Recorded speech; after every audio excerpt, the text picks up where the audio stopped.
Bonjour tout le monde. Donc, j'espère que vous allez bien. Aujourd'hui, on va parler d'un autre agrégat qu'on a déjà commencé auparavant, donc l'agrégat des sensations. Donc, bien sûr, vous savez, tout le monde, on a des sensations. Du point de vue bouddhiste, la sensation, c'est un facteur mental qui est omniprésent. Donc, on a toujours des différentes sensations. Et comment on peut classifier les différentes sensations? Comment on peut expliquer nos sensations? En fait, il y a deux catégories de sensations, si on peut dire. Des sensations plus au niveau physique, donc qui dépendent justement de nos sens, des consciences sensorielles. Par exemple, quand on goûte quelque chose, la sensation de manger quelque chose qui est bon, la sensation de voir quelque chose qui est beau, etc. Donc, il y a des sensations qui vont plus dépendre du côté extérieur et du monde physique, matériel. Puis, il y a d'autres sensations qui sont plus intérieures. Aussi, une autre façon de diviser les sensations, ça serait de parler de trois catégories que sont bonheur, souffrance, neutralité. Donc, quand on parle de bonheur ici, en fait, il faut inclure dans cette catégorie-là toute forme de sensation plaisante et agréable, de la plus petite, la plus infime, jusqu'à la plus extrême. Par exemple, atteindre le bonheur de l'éveil. Ça serait aussi, ce bonheur-là serait inclus dans la catégorie bonheur. Du côté souffrance, ce serait à l'opposé, tout ce qu'on n'aime pas, tout ce qu'on veut qui se termine, de la plus petite souffrance, même le fait d'être agacé par un moustique, par exemple, jusqu'à la plus extrême souffrance qu'on ne pourrait pas imaginer, qu'on voit malheureusement dans notre monde souvent, beaucoup de souffrances extrêmes à cause de la maladie, la violence, etc. Ou même des souffrances mentales, etc., intenses. Donc ça serait la catégorie souffrance. Et l'autre sensation, la sensation neutre, donc qui n'est ni un sentiment de trouver ça agréable, ni un sentiment de trouver ça désagréable, un peu une sensation qui est entre les deux.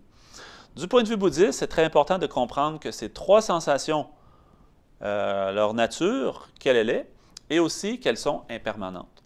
Pourquoi? Parce que sur la base des différentes sensations qu'on éprouve tout au long de la journée et tout au long de notre vie, on va développer, si on n'est pas conscient, des poisons mentaux.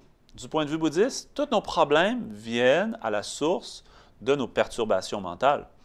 Nos perturbations mentales peuvent toutes se résumer dans trois catégories. Le désir-attachement, l'ignorance et l'aversion ou la colère.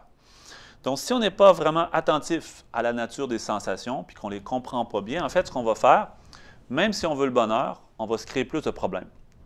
Par exemple, prenons les sensations agréables. Qu'est-ce qu'on fait quand on vit quelque chose d'agréable? On trouve ça plaisant, puis on commence à s'attacher à ces expériences agréables. Prenez l'exemple d'une nourriture que vous aimez beaucoup, une personne que vous aimez beaucoup, une situation que vous aimez beaucoup, si vous aimez beaucoup prendre des vacances. Donc, quand c'est le temps des vacances, donc quand c'est le temps de retourner au travail, on n'est pas content. Pourquoi? Parce qu'on s'est attaché, on a beaucoup développé un sentiment très fort d'attachement pour la période de vacances. Même chose si je me suis très fortement attaché à quelqu'un ou à n'importe quoi d'autre. Donc, le fait qu'on expérimente des choses agréables, c'est une chose qui est bonne en soi, qui nous procure du plaisir, c'est merveilleux, tant mieux. Mais le fait qu'on s'attache à ces expériences-là, qui sont de nature impermanente, tôt ou tard, ça va nous créer des problèmes, des souffrances, parce que leur nature est d'être impermanente. Nous, on voudrait que ça soit permanent. Donc, déjà là, ça ne concorde pas avec la réalité. Donc, ça va nous créer tôt ou tard des souffrances. La souffrance de la peur de perdre ce qu'on aime, que le bonheur qu'on expérimente se termine. La souffrance de le perdre de toute façon un jour ou l'autre. Par exemple, n'importe quoi qui est impermanent, tôt ou tard, doit se transformer. Donc, comme ça, bien prendre conscience de la sensation de bonheur. Et la meilleure façon, le bon truc, c'est de ne pas s'y attacher. De l'apprécier, d'en prendre conscience, mais sans s'y attacher. Et de la même façon, à l'inverse, quand vous avez des sensations désagréables, physiques, intérieures, etc., qu'est-ce qu'on fait habituellement?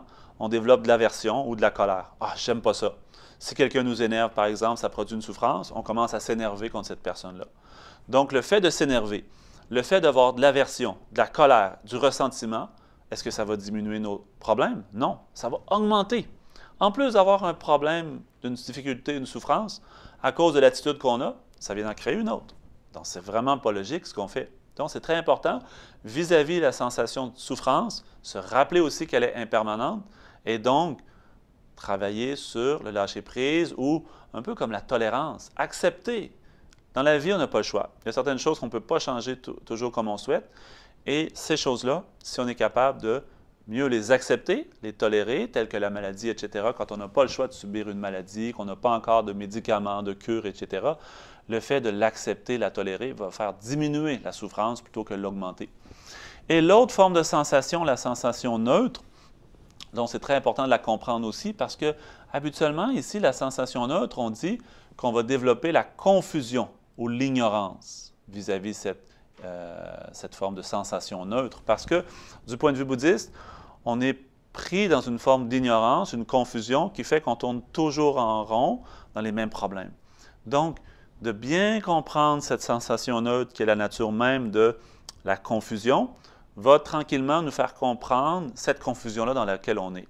Mais pour l'expliquer en détail, ça prendrait plus de temps. Bien sûr, j'en parlerai plus tard, mais celle-là, pour nous, c'est un peu difficile pour le moment de la comprendre en détail. Mais déjà là, commencez par les deux premières formes de sensations.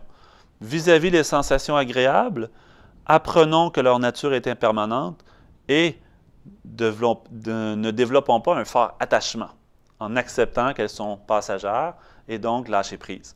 Les sensations désagréables, donc apprenons qu'elles sont de nature éphémère aussi. Et justement, comme des fois les gens disent « Ah, ça va passer, c'est impermanent, ça va passer ». Donc comme ça, c'est une façon vraiment très positive de prendre la situation.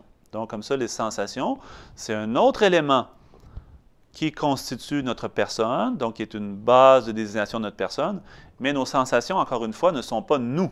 Nos sensations passent, mais nous, on reste. Par exemple, si moi, j'étais la sensation de bonheur ou de souffrance, donc quand la souffrance se termine, je ne serai plus là.